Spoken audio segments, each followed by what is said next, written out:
This channel does not promote any violent, harmful, or illegal activities. All content provided by this channel is meant for an educational purpose only. ভুতুরে voter ইস্যুতে আজই নির্বাচন কমিশনে যাচ্ছে Trinamool Congress. CEO দপ্তরে অভিযোগ জানাবে রাজ্যের শাসক দল। বড় খবর, নির্বাচন কমিশনে যাচ্ছেন সুব্রত বক্সি, ফিরহাদ হাকিম, অরূপ বিশ্বাস, এমনটাই সূত্রের খবর। সৌরভ গুহ আমাদের সঙ্গে রয়েছেন, আমাদের সহকর্মী সৌরভ। বৈঠকের পরেই কি যাবেন তারা, কি জানা যাচ্ছে এখনো পর্যন্ত? একেবারে নির্ধারিত যে সূচি সেই অনুযায়ী বৈঠক কিন্তু শুরু হয়ে গিয়েছে। প্রায় 1 ঘন্টা এই বৈঠক চলছে। যে বৈঠকে সুব্রত বক্সি, ফিরহাদ হাকিম, অরূপ বিশ্বাস প্রত্যেকেই রয়েছেন। 36 জনের কমিটির অনেক সদস্যই রয়েছেন। বৈঠকে নেই অভিষেক বন্দ্যোপাধ্যায়, দেবাংশু ভট্টাচার্য বা ডেরেক ব্রায়ানের মতো বেশ কিছু নেতাও। সামগ্রিকভাবে জেলা নেতারা এখানে আছেন, বীরভূমের কোর কমিটি আছে। ভুতুরে ভোটার নিয়ে সামগ্রিকভাবে রিপোর্ট প্রথমে নেবে, জেলা ওয়ারি রিপোর্ট নেবে তৃণমূল কংগ্রেস। আর তারপরই কিন্তু তুমি যেটা জানালে দর্শকদের, আজকে বিকেল 4:30টার সময় মুখ্য নির্বাচনী আধিকারিকের কাছে গোটা বিষয়টি নিয়ে নালিশ জানাতে যাবে তৃণমূল কংগ্রেস। এই ভুতুরে ভোটার নিয়ে একদিকে তৃণমূল কংগ্রেস যেমন উঠে পড়ে লেগেছে, পাশাপাশি রাজনৈতিক মহলে চর্চা তুঙ্গে গোটা ইস্যুকে ঘিরে এর আগেই নির্বাচন কমিশনে নালিশ জানিয়েছিল বিজেপি। রাজনৈতিক ষড়যন্ত্র করছে তৃণমূল, এই অভিযোগও করেছিলেন তারা। এই মুহূর্তে আবারও নির্বাচন কমিশনের কাছে এবার যাচ্ছে রাজ্যের শাসক দল। এই মুহূর্তে যে বৈঠকটা চলছে, এই বৈঠক থেকে গোটা রিপোর্টটা নিয়ে সেই রিপোর্টের ভিত্তিতেই কিন্তু নির্বাচন কমিশনের কাছে যাচ্ছে 4:30টার সময় তৃণমূল নেতৃত্ব। সঙ্গে থাকো সৌরভ। ভোটার তালিকায় কত ভূত ধরল তৃণমূল? 7 দিন পরে আজ বৈঠকে তৃণমূল নেত্রী তৈরি করা কমিটি। জেলাওয়ারি রিপোর্ট নিচ্ছেন সুব্রত বক্সি। বৈঠক ইতিমধ্যেই শুরু হয়ে গেছে। সৌরভ যে কথা বলছিল, 1 ঘন্টা হয়ে গেছে। বৈঠকে উপস্থিত রাজ্যের একাধিক জেলার নেতারা। রিপোর্ট নেবেন বীরভূমের কোর কমিটির থেকেও। কোর কমিটির সদস্যরাও হাজির হয়ে গেছেন।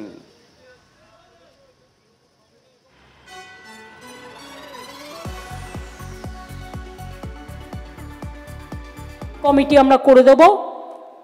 যারা ভোটার লিস্টের কাজটা এখন থেকে করতে হবে, যারা ভালো করবেন তাদের সেখানে জায়গা হবে, যারা করবেন না এখন থেকে কাল থেকে তাদের জায়গা হবে না। এবং তারা কতটা করতে পারলেন 3 দিন পর পর তাকে কিন্তু ইনফরমেশান দিতে হবে, এবং ইনফরমেশান পার্টি অফিসকে পাঠাতে হবে, তৃণমূল ভবনে পাঠাতে হবে সুব্রত বক্সির কাছে। এবং আমি সুব্রত বক্সির নেতৃত্বে, যেহেতু হয়তো কোথাও প্রবলেম হচ্ছে, কেউ আপনার প্রশাসন কথা শুনছে না, হয়তো কোথাও আপনি করতে যাচ্ছেন বাধা পাচ্ছেন, সেই কথাটি জানাতে হবে। তার জন্য আমি স্টেট লেভেলে এই ভোটার লিস্ট সংক্রান্ত একটা কমিটি করে দিচ্ছি। তাদের রোটেশন অনুযায়ী অফিসে 4 জন করে বসতে হবে এখন কাল থেকে রেগুলার। তারা বসবেন এবং তারা কথাগুলো শুনবেন, সমাধান করবেন। না করতে পারলে আমাকে যোগাযোগ করবেন। তার কারণ হচ্ছে আমি কিন্তু always available for this type of work. একদিকে বৈঠক চলছে তৃণমূলের, অন্যদিকে তারা একটু পরে নির্বাচন কমিশনের অফিসে যাবেন। এই নিয়ে কি বলছে বিজেপি, সরাসরি শঙ্কর ঘোষের বক্তব্য শোনাবো। সামনে এসে যে প্রধান শিক্ষক স্কুলে সরকারি জমি বিক্রি করে দিয়ে বেসরকারি স্কুল তৈরি করার চেষ্টা করছেন, যার কারণে প্রধান শিক্ষকের বিরুদ্ধে পুলিশের দ্বারস্থ হয়েছেন ভিডিও। প্রধান শিক্ষকের যুক্তি, আমি চাই শিক্ষার আলো পৌঁছে দিতে, কিন্তু এখানে নন্দীগ্রামবাসী রাজনীতি করতে ব্যস্ত। দেখুন, আর্থিকভাবে এই রাজ্য বা কয়লা ইত্যাদি এখান থেকে উঠবার সম্ভাবনা কম। শুভেন্দু আমাদের বিরোধী দলনেতা, তিনি কিন্তু এই কথা প্রকাশ্যে বলেছেন। আমার মনে হয় সেই কথার সত্যতা প্রমাণ হয়েছে গতকাল দেউচা পাচামিতে রাজ্যের সরকার। সৌরভ যে কথা বলছিল, 1 ঘন্টা হয়ে গেছে, 1 ঘন্টার বেশি সময় পেরিয়ে গেছে। বিভিন্ন জেলার জেলা সভাপতি যারা আছেন তারা এসে গেছেন, তাদের কাছ থেকে নিশ্চয়ই নেতৃত্ব ইতিমধ্যে রিপোর্ট নেওয়া শুরু করে দিয়েছে। কিন্তু মমতা বন্দ্যোপাধ্যায় সেদিনকেই বলেছিলেন, আর আজকে বীরভূমের গোটা কোর কমিটিকেই কলকাতায় ডেকে নেওয়া হয়েছে। কেন সৌরভ? দেখো, একটা জিনিস তো ঠিক যে বীরভূমের কোর কমিটিকে স্বীকৃতি দিল তৃণমূল কংগ্রেস। অনুব্রতর অনুপস্থিতিতে বীরভূমের কোর কমিটি যে ভালো পারফর্ম করেছে তাকে স্বীকৃতি দিল তৃণমূল কংগ্রেস। সব জেলার ক্ষেত্রে সভাপতি এবং চেয়ারম্যান, কিন্তু বীরভূমের ক্ষেত্রে কোর কমিটি।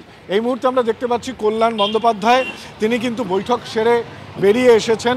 এবং সামগ্রিকভাবে কল্যাণবাবু, আজকে বৈঠকের কি বার্তা আপনি তো দেবে, সব প্রেস করবে, আপনি চিন্তা করবেন না, একটু অপেক্ষা করুন না। আর সবাই কেমন প্রেসেন্টলি দাঁড়িয়ে আছে, আপনি লাফিয়ে চলে যাবেন। এবং এই মুহূর্তে কিন্তু কল্যাণবাবু রয়েছেন, বেরিয়ে এসেছেন। মিটিং এখনো পর্যন্ত শেষ হয়নি। সামগ্রিকভাবে সব জেলায় সভাপতি এবং চেয়ারম্যান, কিন্তু বীরভূমের ক্ষেত্রে কিন্তু কোর কমিটির সব সদস্যরা উপস্থিত আছেন। এটা খুবই গুরুত্বপূর্ণ বীরভূম জেলার ক্ষেত্রে যে কেষ্টমণ্ডল বা চেয়ারম্যান শুধুমাত্র নন, সামগ্রিকভাবে কোর কমিটিতে যৌথ নেতৃত্বের প্রতি আস্থা রাখলো তৃণমূল কংগ্রেস। সঙ্গে থাকো সৌরভ, সঙ্গে থাকো। এই ভুতুড়ে ভোটার ধরতে তৃণমূল নেত্রীর গড়ে দেওয়া প্রথম বৈঠকেই নেই অভিষেক।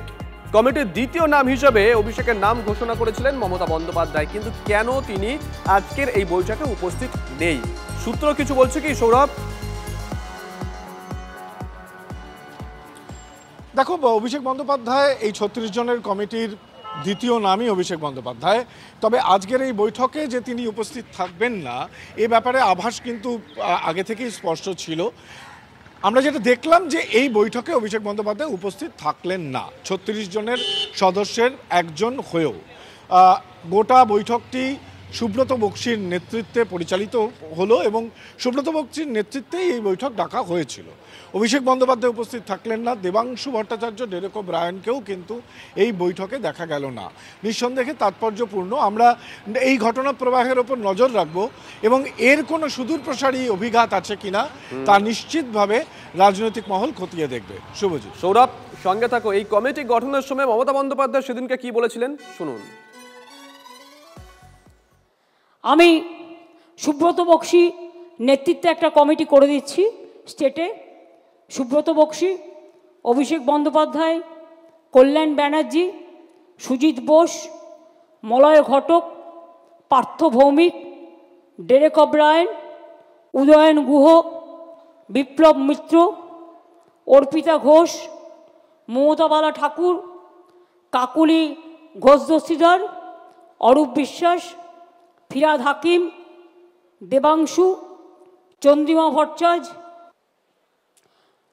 এদের নিয়ে আমি একটা কমিটি করে দিচ্ছি। আমি সব্যসাচীকেও রাখছি।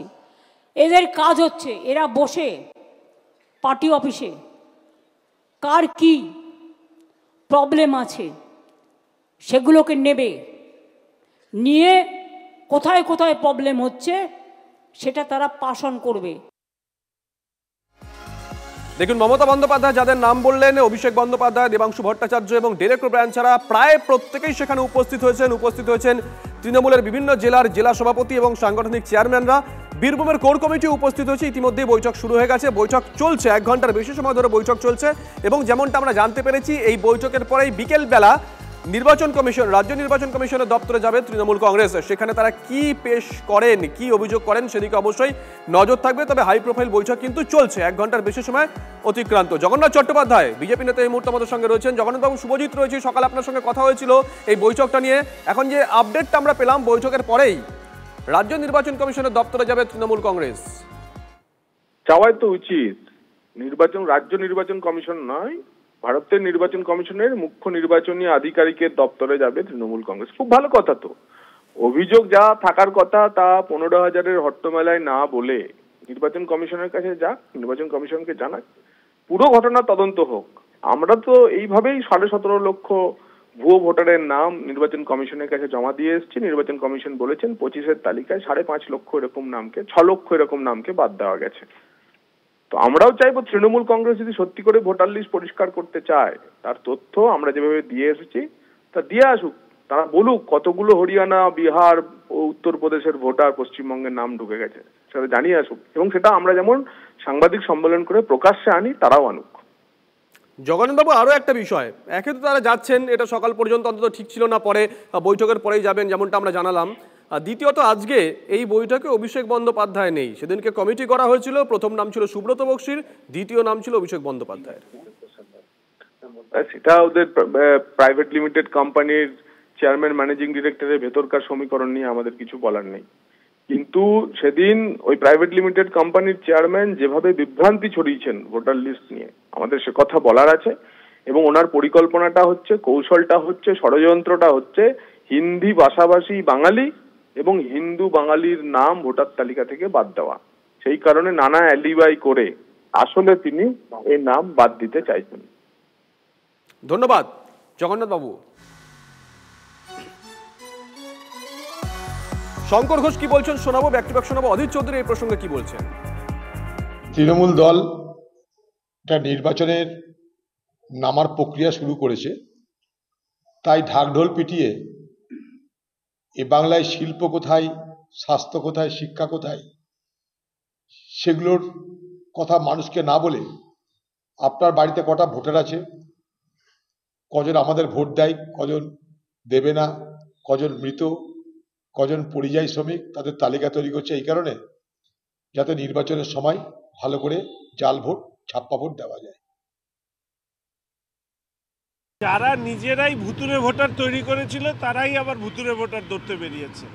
এখন মানুষ তো এই প্রশ্ন করছে যে 21-24 দুটো ইলেকশন পার হয়ে গেল, তো এই ভুতুরে ভোটাররাই তৃণমূলের কাছে ফ্র্যাঙ্কেস্টাইন হয়ে উঠছে কিনা সেটা নিয়ে হয়তো ওদের দলের মধ্যে চিন্তাভাবনা শুরু হয়েছে।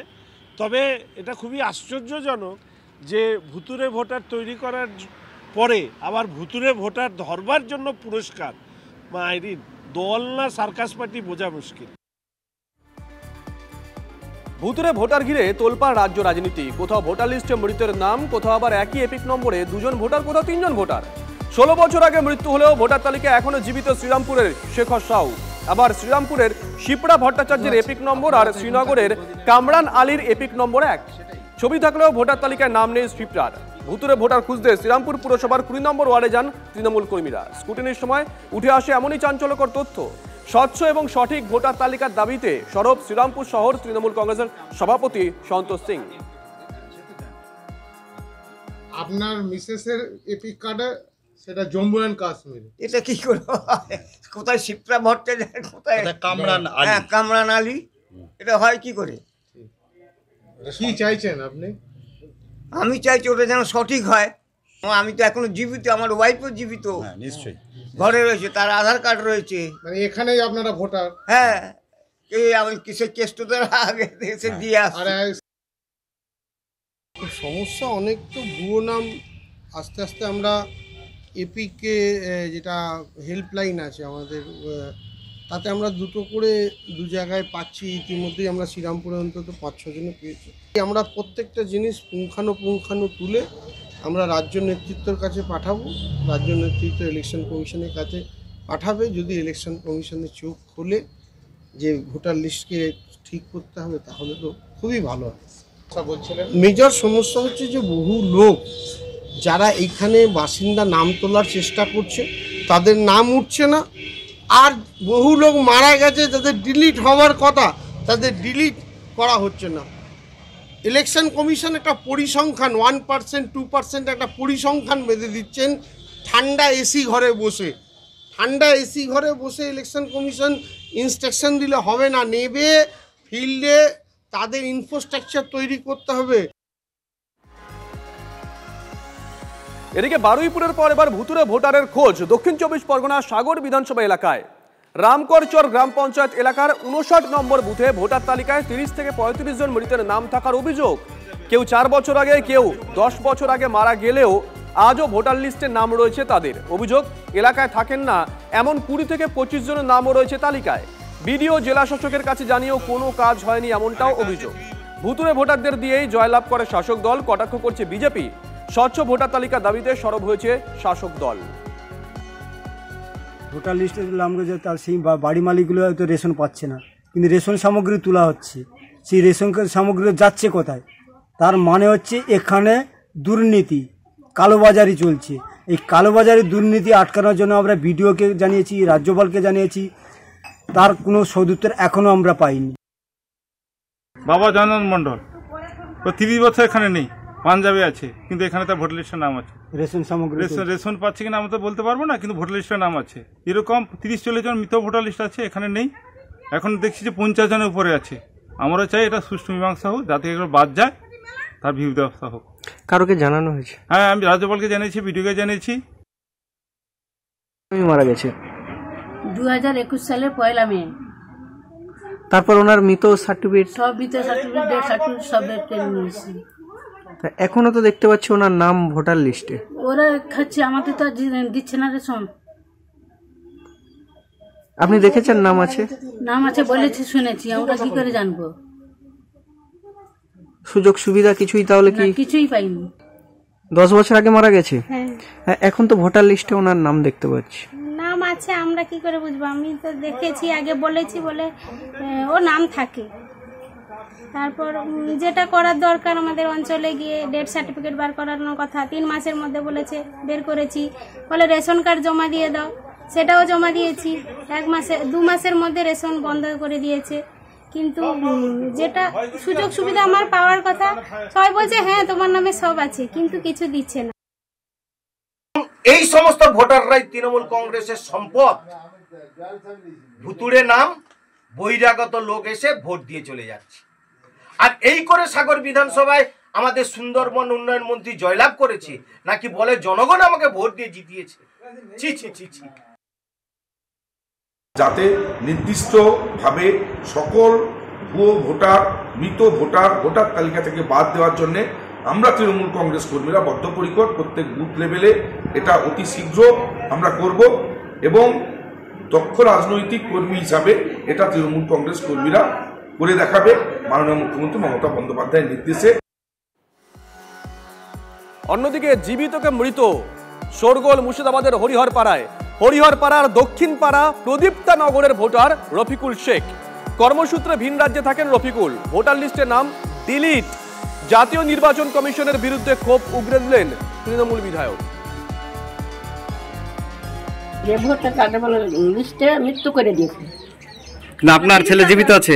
আমার ছেলে বিজেতা থাকবে না কেন? আমার ছেলে কাজ করছে, ইনকাম করছে, ছেলে আমার ভালো আছে। আচ্ছা, কি নাম আপনার ছেলের? আমার নাম, ছেলের নাম হচ্ছে রফিকুল শেখ। এমএলএ কি করতেছে? এমএলএ সাহেব এসেছিলেন, ওটা খোঁজ এসেছিল যে মৃত্যু না জীবিতটাই লেগে এসেছিল। এমএলএ সাহেবকে কি বললেন? এমএলএ সাহেব বললো কি বলল, আশ্বাস দিল ঠিকঠাক বেঁচে আছে তাই বললো। হ্যাঁ বেঁচে আছে তাই বললাম আমি। পটাশপুরে প্রকাশ্যে তৃণমূলের গোষ্ঠীদ্বন্দ্ব। স্বনির্ভর গোষ্ঠীর ভোটের মনোনয়নপত্র তোলা নিয়ে তৃণমূলের 2 গোষ্ঠীর সংঘর্ষ। ছবিটা একবার দেখুন, পটাশপুরের ছবি আমরা দেখাচ্ছি।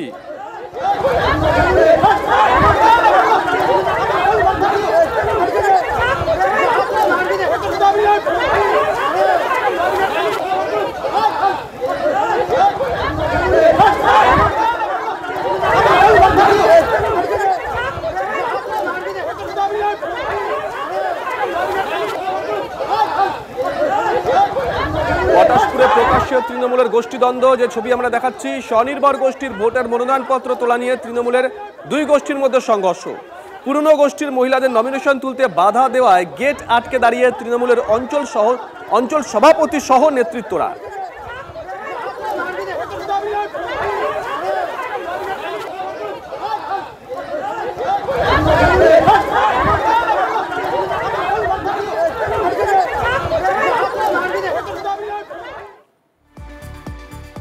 এদিকে সরকারি হাসপাতালে ভুল ভ্যাকসিনে শিশু মৃত্যুর অভিযোগ। জলপাইগুড়ির মালবাজারে তুলকালাম। পথ অবরোধ, বাস ভাঙচুর। ভ্যাকসিনের কারণে শিশু মৃত্যু হয়নি, পাল্টা দাবি জেলা মুখ্য স্বাস্থ্য আধিকারিকের। শিশু মৃত্যুর কারণ জানতে দেহ পাঠানো হয়েছে ময়নাতদন্তে।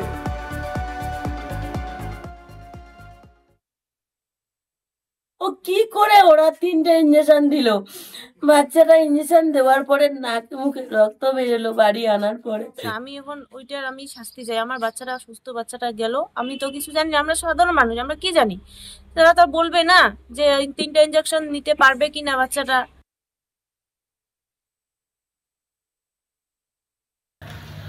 এটা যতটুকু সম্ভব অন্য কোনো হতে পারে, অ্যাসপিরেট করতে পারে বাচ্চা খাওয়াতে গিয়ে, দুধ খাওয়াতে গিয়ে অ্যাসপিরেশন পাই। এর এক্স্যাক্ট কজ অফ ডেথ যদি জানতে হয় তাহলে তার পোস্টমর্টমটা হচ্ছে ম্যান্ডেটরি। আপনারা বলেছেন পোস্টমর্টম করার জন্য? আমরা বলেছি যে পিএমও সাহেবকে বলেছি যে ওখানে গিয়ে যাতেই করা হয়, পোস্টমর্টমটা করা হয়। সিনিয়র সিটিজেনদের জন্য বিশেষ উদ্যোগ। কলকাতা বিশ্ববিদ্যালয়ের আলিপুর ক্যাম্পাসে হয়ে গেল বিশেষ সেমিনার। প্রধান উদ্যোক্তা বিশ্ববিদ্যালয়ের সোসিওলজি বিভাগ। গতকাল এবং আজ এই সেমিনার চলে। বার্ধক্যজনিত নানা সমস্যার কথা তুলে ধরা হয় সেমিনারে। দিল্লি, জামিয়া মিলিয়া সহ একাধিক নামী বিশ্ববিদ্যালয়ের অধ্যাপকরা যোগ দিয়েছিলেন এই সেমিনারে। মনোবল বাড়িয়ে বার্ধক্যেও নতুনভাবে বাঁচতে শেখানো হলো এই অনুষ্ঠানে। বয়স হচ্ছে, বয়স বাড়ছে, সেই বয়স এজিং ওয়েল বলতে আমরা যেটা বোঝাচ্ছি আমাদের how to as well, that is the main thing that we are actually trying to underscore. সেই জন্যই আমরা অনেক কিছু থিমস ভেবে সেমিনারটা করছি। যে এই ধরনের সেমিনার হওয়া ভীষণভাবে অ্যাওয়ারনেস গ্রোথের জন্য দরকার। আমাদের সমাজে আমরা কালচার, ভ্যালু সিস্টেম এসব নিয়ে বড় বড় কথা বলি, সেগুলো কিভাবে ইনকালকেট করা যায় সেটা নিয়ে কিন্তু কোনো অ্যাওয়ারনেস আমরা ডেভেলপ করি না। এই অ্যাওয়ারনেস ডেভেলপমেন্টের জন্যেই এই মাল্টিডিসিপ্লিনারি এই ধরনের সেমিনারগুলোর ভীষণ প্রয়োজন।